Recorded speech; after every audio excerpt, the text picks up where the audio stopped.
Hi friends, ನನ್ನ fitness journey 14ನೇ ದಿನಕ್ಕೆ ತಮ್ಮೆಲ್ಲರಿಗೂ ಸ್ವಾಗತ. 4:15ಗೆ ಎದ್ದೇಳಬೇಕಿದ್ದ ನಾನು ಇವತ್ತು 5 ಗಂಟೆಗೆ ಎದ್ದೆ. ಬಾಡಿ ಹೇಳ್ತಾ ಇತ್ತು ಇವತ್ತು ಒಂದಿನ ರೆಸ್ಟ್ ಮಾಡು, ಇವತ್ತು ಹೋಗಬೇಡ ಅಂತ. ಬಟ್ ನನ್ನ ಮನಸ್ಸು ಕೇಳಲಿಲ್ಲ. ಇಲ್ಲ ನೀನು ಹೋಗು, ಇಲ್ಲ ಅಂತಂದರೆ ನಾಳೆನೂ ಮತ್ತೆ ಸೋಮಾರಿ ಆಗಿಬಿಡ್ತೀಯಾ ಅಂತ. ಹಾಗಾಗಿ ನನ್ನ ಬಾಡಿ ಮಾತನ್ನ ಕೇಳ್ದಲೇ ನನ್ನ ಮನಸ್ಸಿನ ಮಾತನ್ನ ಕೇಳಿ ನನ್ನ ಜರ್ನಿನ ಸ್ಟಾರ್ಟ್ ಮಾಡಿದೆ. ರೀಚ್ ಆದಾಗ 5:30 ಆಗಿತ್ತು. ಎಂದಿನಂತೆ ಪುನೀತ್ ರಾಜ್ಕುಮಾರ್ ಸರ್ಗೆ ನಮಸ್ಕಾರ ಮಾಡ್ತಾ ನನ್ನ ಜರ್ನಿನ ಸ್ಟಾರ್ಟ್ ಮಾಡಿದೆ ಫ್ರೆಂಡ್. ಇವತ್ತಿನ ಟಾಪಿಕ್ ಏನಪ್ಪ ಅಂತಂದರೆ ಮನುಷ್ಯನಿಗೆ ನಿದ್ದೆಯ ಅವಶ್ಯಕತೆ ಎಷ್ಟಿದೆ ಅಂತ. ಹೌದು ಫ್ರೆಂಡ್ಸ್, ನಾವು ಆರೋಗ್ಯವಾಗಿರಬೇಕು ಅಂತಂದರೆ ನಿದ್ದೆಯ ಮಹತ್ವ ತುಂಬ ಇದೆ.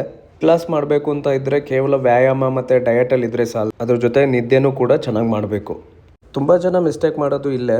ನೈಟೆಲ್ಲ ಮೊಬೈಲ್ ನೋಡ್ತಾ ಮಲಗೋದು ಲೇಟಾಗಿರುತ್ತೆ. ಸೊ ಬೆಳಗ್ಗೆ ಎದ್ದೇಳಬೇಕು ಅಂತಂದರೆ ಆಬ್ವಿಯಸ್ಲಿ ನಮ್ಮ ಬಾಡಿ ರೆಸ್ಪಾನ್ಸ್ ಮಾಡೋಕ್ಕೆ ಕಷ್ಟ ಆಗುತ್ತೆ. ಅಯ್ಯೋ ಸುಸ್ತು ಅಂತ ಫೀಲ್ ಆಗುತ್ತೆ. ಸೊ ಅವಾಗ ಏನು ಮಾಡ್ತೀವಿ, ಅಯ್ಯೋ ಇವತ್ತು ಒಂದಿನ ರೆಸ್ಟ್ ಮಾಡೋಣ, ನಾಳೆಯಿಂದ ಹೋಗೋಣ. ಹಿಂಗೆ ಒಂದಿನ ನಡೆಯುತ್ತೆ, 2 ದಿನ ನಡೆಯುತ್ತೆ. ಸೊ ಕಂಟಿನ್ಯೂಸ್ ಆಗಿ ಸ್ಟಾಪೇ ಮಾಡಿಬಿಡ್ತೀವಿ. ಲೇಟ್ ನೈಟ್ ಮಲಗೋದ್ರಿಂದ ನಮ್ಮ ಬಾಡಿಗೆ ಯಾವ ರೀತಿ ಪರಿಣಾಮ ಆಗುತ್ತೆ ಗೊತ್ತಾ? ನಮ್ಮ ದೇಹ ದಿನವಿಡೀ ಕೆಲಸ ಮಾಡುತ್ತೆ. ಆ ಕೆಲಸ ನಂತರ ಅದಕ್ಕೆ ವಿಶ್ರಾಂತಿ ಬೇಕು. ಆ ವಿಶ್ರಾಂತಿ ಸಿಗೋದು ನಾವು ಜಾಸ್ತಿ ಟೈಮು ನಿದ್ದೆ ಮಾಡಿದರೆ ಮಾತ್ರ. ನಾವು ನಿದ್ರಿಸುವಾಗ ನಮ್ಮ ದೇಹ ತನ್ನನ್ನು ತಾನಾಗಿ ಸರಿಪಡಿಸ್ಕೊಳ್ತಾ ಹೋಗುತ್ತೆ ಮತ್ತು ಮಾಂಸಖಂಡಗಳು ಚೇತರಿಸ್ಕೊಳ್ತಾ ಹೋಗುತ್ತೆ. ನಾರ್ಮಲಾಗಿ ನಾವು ವರ್ಕ್ ಮಾಡಬೇಕಾದ್ರೆ ಇಲ್ಲಾಂದರೆ ಹೊಸ್ದಾಗಿ ಏನಾದ್ರು ಯೋಚನೆ ಮಾಡಬೇಕು ಅಂತಂದರೆ ಬ್ರೈನಿಗೆ ಜಾಸ್ತಿ ಸ್ಟ್ರೆಸ್ ಮಾಡಿರ್ತೀವಿ. ಸೊ ಬ್ರೈನಿಗೇನಾದರೂ ನಾವು ರೆಸ್ಟ್ ಕೊಡಬೇಕು ಅಂತಂದರೆ ಆಬ್ವಿಯಸ್ಲಿ ನಿದ್ದೆ ತುಂಬ ಅವಶ್ಯಕತೆ ಇರುತ್ತೆ.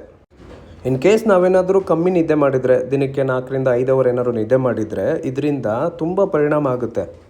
ಬಾಡಿನಲ್ಲಿ ಸುಸ್ತು ಜಾಸ್ತಿ ಆಗುತ್ತೆ, ವರ್ಕೌಟ್ ಮಾಡೋಕ್ಕೆ ಮನಸ್ಸೇ ಬರಲ್ಲ ಮತ್ತು ತುಂಬ ಹಸಿವಾಗ್ತಾ ಇರುತ್ತೆ.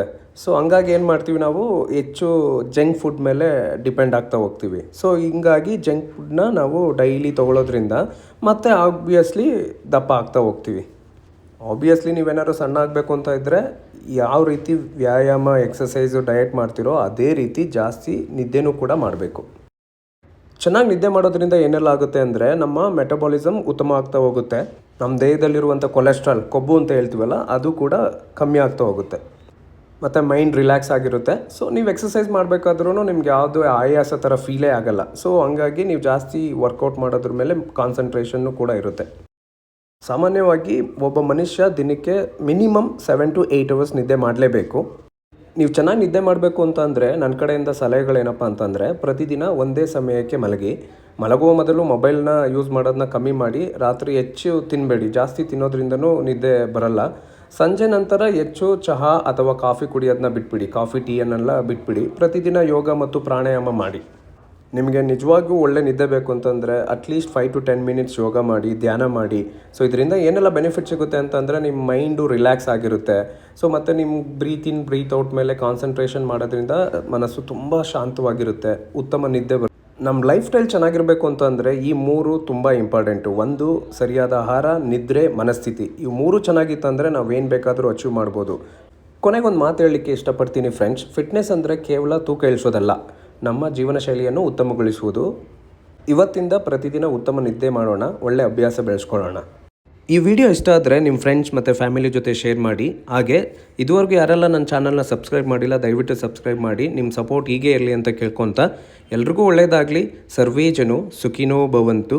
ಜೈ ಶ್ರೀರಾಮ್. ಹಾಯ್ ಫ್ರೆಂಡ್ಸ್, ನನ್ನ ಫಿಟ್ನೆಸ್ ಜರ್ನಿ 14ನೇ ದಿನಕ್ಕೆ ತಮ್ಮೆಲ್ಲರಿಗೂ ಸ್ವಾಗತ.